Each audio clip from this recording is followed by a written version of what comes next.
Good morning. Welcome to Breakfast with Bridgett, live on News 6 Plus. I'm your host, Bridgett Ellison, here on this Wednesday, this Hump Day Wednesday, June 26, 2024.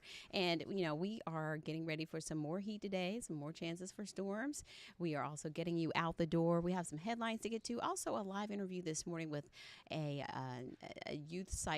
psychiatrist about the effects of social media on adolescents and teens. And we know that social media impacts so many of us, especially the young folks. So we'll talk about that coming up live with a doctor in just a few minutes. But first, we want to get a check of that forecast. And meteorologist Candace Campos is in the Pinpoint Weather Center. And, you're happy because you had that big weather satellite get up into the air. And we joked about it, but this is exciting. I know. I'm just so excited to have that in the sky right now. It's going to take a little bit of time for us to actually get it going. But and it was just so funny because yesterday the 45th Weather Squadron gave it only a 30% go Yeah. for launch just because the weather was just going to be really dicey. And of course, leave it to a weather satellite to be like, you guys have your forecast. We're going up when we want to go up. Said that's So my it's 30% chance is not over here.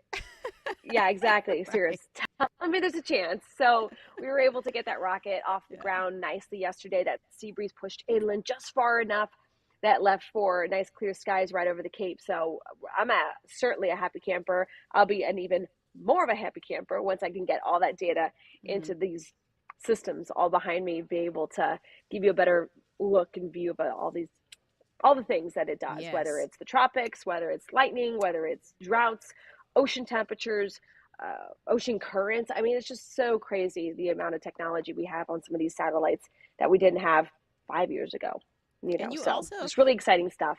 you also talked about the new app, the updated Pinpoint Weather Yes. app, and you talked about that this hmm morning and sort of getting the user guide together for that. Yeah, I mean, and just after Breakfast with Bridget, we have Weatherwise with Jonathan Kegas. And of course, we're a little more constrained with time on TV, which is why I love Weatherwise because it gives people an ability to just kind of sit back and really learn about the weather, but also learn Mm-hmm. on how to use the new Pinpoint Weather app. I know people um, don't like change. I'll be the first person to say it. I don't like change. I don't like when all of a sudden I get an update on my phone, the Apple update, and you're like, I don't know where it is. At the most But at the end of the inconvenient day, time, it needs to be updated, always, right? always, always, always. And although it takes a little bit of time getting used to, Mm-hmm. you look back and say, actually, this did make my life easier, or Mm-hmm. it was much more customizable for my liking. So that's what this Pinpoint Weather app is going to be. It wasn't the weather department going, you know what? We want to change things. This has been something that's been in the works. We have new weather programs, new weather data, all this extra stuff that really is packing so much into this app. And so because you have so much packed into this app, it takes a little bit of time getting used to. So Jonathan Keg is coming up in just a few moments after Breakfast with Bridget. We'll be breaking it all down for you so that way you can really get the best out of your app. So of course we're And going to these have more apps on are that. free. I mean, if you don't have the app yet, Yes. which you should, just search WKMG Were in you the able App to Store. download? I know you had. I Yeah. already had it. I had to update it, and that's why I was laughing. But I did, Correct. I put my locations in all There the it city, is. even the cities where my loved ones are, so that I can quickly tab over to those and check the Mm-hmm. forecast where the loved ones are. Because we're talking about the weather everywhere, but this is like the weather tube in Right. your pocket, and it's free. It So. really is. We're constantly sending out updates. We have links to weather stories. You can get in as deep as you want into the weather world, all from that app. So Mhm. if you just want to see what the temperature is the moment you walk out the door, do you want to see the radar?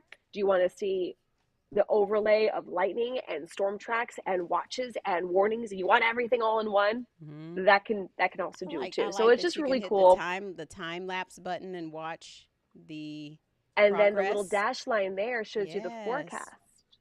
Yes. What do I you know. call that? The I know. timeline? What is it called? Future cast or the Yeah, the future cast pretty much. yeah. Yeah, with the dashed lines there. And there's a Mhm. little Mhm. cloud and it tracks it Mhm. through and you can actually like toggle it whatever time you want to look at it. Right. I'm telling you. Yeah. But again, it's different and we have Mhm. some really hardcore Pinpoint Weather app users and I know it's going to take some time to get used to. I But can I can go in and guarantee you watch your there's a, forecast if I didn't see the show. So you that's see, nice. I'm in your pocket. Okay, I'm but in your pocket. Kathleen How says we awesome got is to get that? to weather. We got to get to weather. I'm just All excited. right. I'm geeking out with you. So Our producer's we're telling us together. to So wrap it up. we So got to let's get to wrap the up and tell you about your weather yes. forecast. You got a lot to talk about, including something I'm really interested in is the whole social media and Mhm. teenagers. Mhm. Bridge, if you have a chance, talk to when ask the Mhm. question is Mhm. what time is a good time to start I the did. smartphone? I did talk Because to. Yes, we'll all talk right, about it some more. Mhm. all right, I'm really Mhm. interested in that. All right, let's look here at your weather story. We're talking triple digit heat across central Florida. We're going to have that east and west coast sea breeze colliding once again, and it's that collision zone that we're going to see our best shot for some rain. We have some tropical stuff to talk about. We have Saharan dust, a whole lot of it, and it's going to start spiraling over the Caribbean into the southeast portions of the country as we head into early next week. So we could see some more vivid sunrises and sunsets. For those with real sensitive respiratory issues, there's a little bit of a minor quality concern, but really nothing too crazy, just kind of reduced just a bit. Other than all that Saharan dust, we are watching two different areas in the tropics. We have one in the Caribbean with a low chance. We have another area a little farther out to sea than we would like this time of the year, but certainly not surprised that it's been able to develop as much as it has. But the National Hurricane Center is giving that system a 30% chance. Besides the tropics, it's all going to be about the heat first and then the storm. So you can see highs today are going to be in the mid 90s, but the feels like temperatures are going to be in the triple digits. Also, by about 2, 3 o'clock, that's when our rain chances will also start to go back up, just like yesterday. Now, I can't say it's going to be an exact copy of yesterday because our main steering feature, our main weather maker, is going to be about those sea breezes. So some days the sea breeze is a little stronger than others. Um, and that's going to be really dependent on where those storms develop. So right now you can see the clouds rain forecast showing around 1, 2 o'clock in the afternoon, scattered showers and thunderstorms developing basically right along 95 and just to the west. And then it meets up with that west coast sea breeze. And that's where we see that collision. It turns more widespread, just kind of like yesterday, in and around the I-4 corridor, a few miles east, a few miles west. And then everything kind of tapers off by about 8, 9 o'clock in the evening. So we can see here, rinse, repeat. That's going to be the forecast for the next couple of days, with temperatures still running just above average slightly, nothing record breaking, but beneficial rain certainly. And I think rainy season is here and it's here to stay, Mhm. Bridget. Mhm. I think Steve had a good idea too to seed your lawn and try to work on that too while we get more rain. So I might pay him just to do that for me because I don't I have know. patience for that. I know. I always put too much seed in one place, but anyway. All right, Well, Candace, I'm gonna. the girls yesterday the girls asked like, can we play outside? I'm like, do you hear that thunder? No, you can't play outside. But then I thought about it. I was like, it kind of ponds out in the backyard, not the backyard, under our patio a little bit where the drain is. And I said, it's undercover. Yeah, splash in that. So they got soaking wet, but they Ugh, loved it. They yeah. felt like they played in the rain all day. But Yep. we did it Right. safely. Right. And it wasn't too far away from bath time, so knock yourself out. Yeah. There you go. All right, Just add some Candace. soap. Right. Bye. Exactly. All right. Bye. Okay, so we do want to check in with Trooper Steve out in Results One, and you know, I know you went out to the beach yesterday, and you know what happens when you drive on the beach. So, are you perturbed this morning with a bunch of sand in the truck? I'm not. Okay. It was nice. Molly knocked her sneakers off before we got in the truck and all Oh, that fun okay. stuff. I did the same. Okay. Truck was good. It was really cool too because some folks were like, "Man, how'd you get on the beach?" Well, there is a benefit of being part of WKMG News 6 and having partnerships with the sheriff's office and stuff. And Molly does great work for News 6 out in Volusia County. She is our bureau reporter. What No do you one mean though? touches Did you get Volusia on the but beach her. before it was open, or what? Or you got? We didn't have to pay. Oh, okay, okay. So you Yeah, got. and when I stopped the truck, some folks were complaining that we were allowed to stop because you're not allowed to stop and take pictures out there. Oh, But yeah. we had permission from the county and we were under escort. We had a deputy with us the whole time. So we were able to show off results on the beach. And I don't care if anyone was complaining because it looked so nice out there. It was It beautiful. did. It was It so did. nice, It Bridget. did. I'm glad you got to switch it up. Yeah, and I remember last time I was out there, I was up in Flagler. I even took my shoes off and just sat there for a couple minutes. It's like, man, I'm at work and they sent me to Flagler. I'm gonna embrace this serenity now Did you for a bring your tent? second. Right. Right, right. Uh, But today I'm going to be a little different, kind of in my purview, but I'm going to be back over at the Seminole County Sheriff's Office today.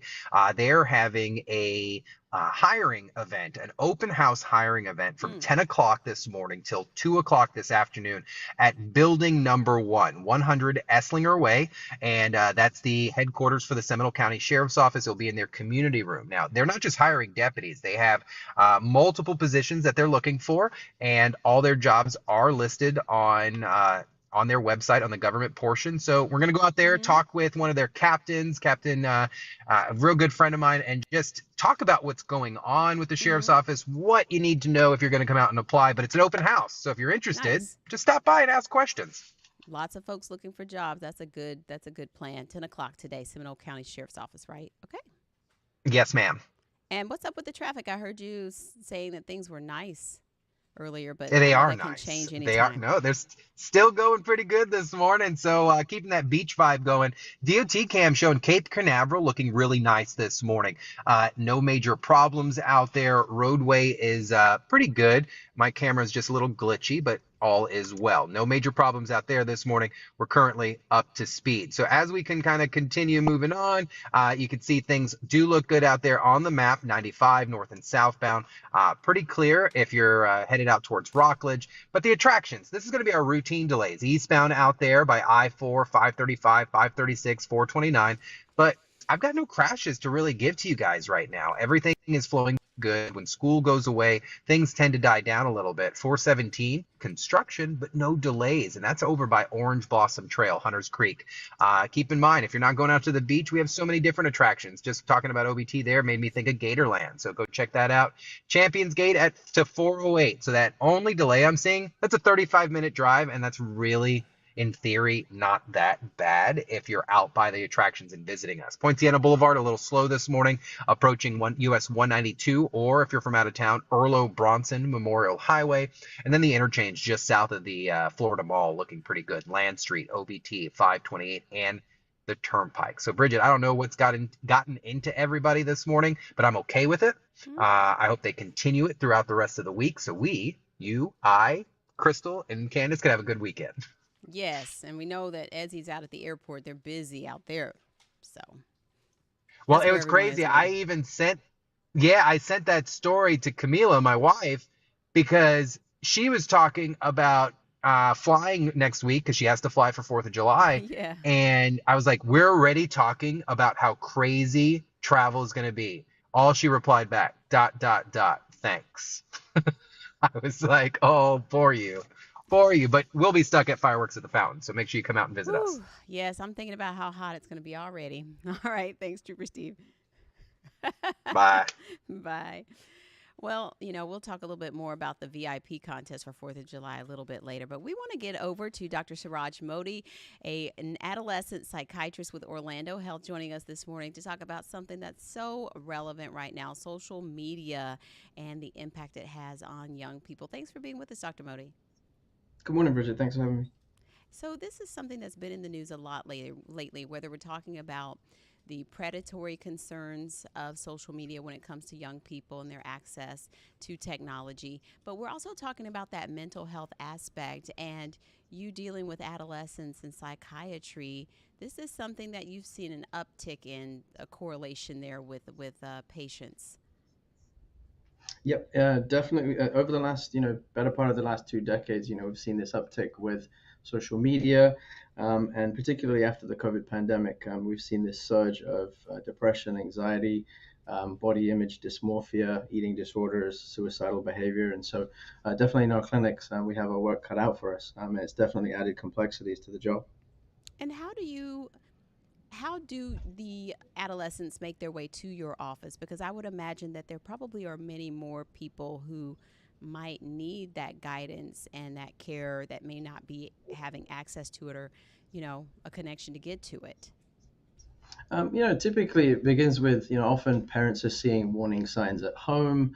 Typically counselors and teachers are seeing warning signs at school, whether it's social isolation, anxiety, difficulties academically.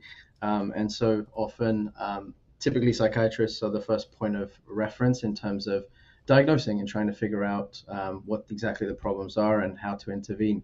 And so, we do have this known association where typically with social media use, we do know that kids that were using more than 3 hours a day were noted to have double the negative mental health outcomes. And so Mm. it definitely is relevant.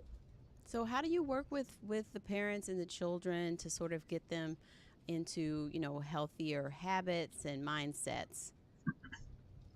So I think the question that we're often asked is, when is the right time for social media? And I think what's more relevant is at this point, 95% of adolescents, 13 and 17, are already using social media. 40% of kids 8 to 12 are already using. So I think it's more relevant in terms of what to do with that Mm-hmm. situation currently. So rather than sort of preventing, I think it is here to stay. I do think that the advisory and the warning labels is a good step. Now it becomes education and support for parents and kids. So whether that's implementing rules at home, whether that's limiting social media use an hour before bedtime, none at meal times, none at homework times, parents being actively involved with their kids as far as what content that they're viewing, sometimes even participating in these social media networks, and having established boundaries as far as what they can comment on and what they can't, I think is a healthier step in the right direction.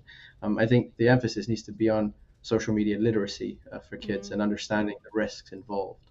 Yes, and there's so much there that it's almost like, I've heard the analogy like a feather pillow that you just, shake out into the air. You can't gather it all back in. And so there's that imprint you're putting out there at a very young age. You can't get it back, whether it's cyberbullying or things that could tarnish your reputation as you move forward through school and things like that. So there's so many implications. And the bullying that goes on as well. Do you see those types of things coming through patients and Um, Yeah, absolutely. The amount of unspoken communication that's occurring in schools these days with social media use, cyberbullying is a very real thing. The phenomenon that I've often seen in clinic is many of these adolescents, they're in this key stage of emotional development, social development, and trying to understand who they are. And so their sample size is infinitely greater now with social media, and there is a very unrealistic expectation about where they should be, or how they're performing, or how they size up to their peers. And that obviously leads to secondary depression, anxiety, and all sorts mm-hmm. of self-esteem difficulties. And so it is another layer that needs to be addressed, and trying to work on those distortions about what is in that fact reality. Right. It is so distorted, and when you think about how things can appear so differently based on AI and all the filters and all these things, it's just really not real. And so how do you help them kind of come back into reality? How do you help them focus on, the people in their lives and building like real, relationships? I mean, I think it's trying to have them unlearn what they've unfortunately learned, and it takes double, sometimes triple the time, as well as the effort required for the insight. So I'm trying to kind of have these kids hone in back on their individual strengths, trying to have smaller goal setting, and then working on building their self-esteem back again, so that they're developing it from an internal source as opposed to the external validation that they're seeking through social media. Mm-hmm. And that addiction factor is there as well because it's sort of it gets to be addictive because of the, I guess, the dopamine or just the, the reward factor, and so you find yourself scrolling or doom scrolling, and then there's the sleep that gets impacted, and so there's this spiral effect in how all that plays back into your physical health, your mental health, your, your immune system if you're not resting enough. Like there's a lot of things that sort of all work together that can either work for or against you. That's correct. It started with the dot-com boom. We had internet addictions. Then it turned into gaming, and then I think social media in and of itself adds another layer, because often it leads to escapism. It leads to filling a void that's not being met in the real world, and so it very much compounds on itself. So as with any addiction, it's working on trying to unlearn that dependency.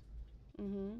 And so, and what's happening is that this is happening to people younger and younger. So what when we talk about that age, like you said, they're on their younger and younger, but what is the okay age to allow the phone or allow It, to add the apps? Correct. It's probably it's the million dollar question at this Yeah. point. And there is no set guidelines because we just don't know enough. And so that all the more reason we need more resources to develop that data. But typically, I would say, at a minimum in clinical practice, I would probably advise 13 at best. But they are still very formative years. Mm-hmm. Some kids don't have that sense of agency till 18 or 19. Some of them develop it earlier. And so it's so variable. Mm-hmm. And so that's why, I think around that time, if it needs to happen, then I think that would be reasonable. But hopefully, this advisory or warning at least takes us in the step of the right direction. Do you see Same some thing that happened with parents? tobacco products in the Yeah, past. right, in these warnings, but do you see some families opting to say absolutely no technology or absolutely no social media? How do I they am work met around with that? I am met with a lot of parents, and what I tend to find clinically is that if if it's a hard rule, typically kids are going to find a way. I've seen kids buying phones. I've seen kids borrowing friends' phones, starting up apps and profiles themselves. Mm, And so the approach that I often take is a family approach in working on expectations, but also bridging the communication gaps. And so I'd rather have parents trying to support and educate as opposed to giving a hard boundary. Because with adolescents, as you know, it's probably going to be met with a lot of resistance. So mm-hmm, meeting them with where they're at. mm-hmm. So the main takeaways are just, healthy communication and boundaries and limits around these types of things and awareness of Exactly. some of the threats so that they realize that there are some things they need to be wary of. Yes, exactly. Yep. I Mm-hmm. think it all boils back to the home and the family environment and helping educate kids and making better sound decisions. Mm-hmm. And do you think this is something that also could be worked into curriculum at some point as part of their education, even with, computer technology and, sociology and, social studies? I think there's definitely a place for that. I know in traditional schooling, there's been this shift to more applicable life skills. So financial literacy, for example, is now there's a big emphasis on teaching kids at an earlier age. I certainly think that it would be a good idea that healthy social media practice Mm-hmm. would also be a good idea too. Mm-hmm. All right. Well, is there anywhere you would like to send folks to get more information, or maybe if they feel like, some of their young people might need some more guidance and professional coaching? Typically I use the American Academy of Child and Adolescent Psychiatry. That's obviously my national entity, and there's a lot of guidelines there. There's a lot of helpful resources for parents in terms of, what do I do with this problem? There's a lot of sound advice there, and then also talking to your mental health professional Mm-hmm. is a good start. Awesome. Well, it was so great to have this conversation and get the information. Dr. Bodie, thanks for being with us. Thank you so much for having me. All right. Take care. All right, so we are getting ready for 4th of July, like we mentioned with the traffic. Traffic wasn't so bad, but With 4th of July coming 4th of July out at the airport, a different story. Ezzy Castro has more. With 4th of July coming up in a few days, the Federal Aviation Administration is expecting this upcoming Sunday to be the busiest day of the summer, with over 53,000 flights expected to take off. But officials say severe weather forecasted for next week could impact some of those flights. Summer is typically a big convective season. Convection is just another word for thunderstorms. You get lightning, you get updrafts, you get turbulence. All of that is bad for planes. AAA says 70.9 million people around the U.S. are expected to travel 50 miles or more during the holiday, setting a new record both nationwide and in Florida. And with that, TSA workers are working to make sure things go smoothly at checkpoints, adding that weapons are one of the main things that slows the process down. It slows down everything because once that happens, then our officers have to go take that bag off to the side, do additional screening of the bag and of the passenger. And that's not a great feeling when you know that you're being pulled for extra screening. So take care and look through everything before you get out there to the security check. All right, so we want to talk about 4th of July and fireworks at the fountain. Of course, there are so many celebrations happening across Central Florida, and you can get the listing of that at clickorlando.com. But while you're there, register for the VIP experience and see if you can be a lucky winner, because we are giving out some passes to see the fireworks display, and you'll have some of the best seats in the house out at Lake Eola. The contest ends on June 30th, so get onto the insider page, sign up to be an insider. All of that is free. It's free to enter for the contest, and good luck, because you know what? It's hard to get a great seat and be nice and comfy, cozy out there, because it gets crowded early at Lake Eola, but it is an amazing show. And if you don't feel like going out there, we're going to have a lot of great angles on clickorlando.com, because we set up cameras to give you different views, and the music's piped in and everything. So either way, you can enjoy it at the park or on clickorlando.com. We also want to tell you that, we're hitting the road to downtown Orlando, 32801, and we want to hear about the stories that make 32801 special. So let us know at clickorlando.com/hitstheroad. And that's going to do it for us.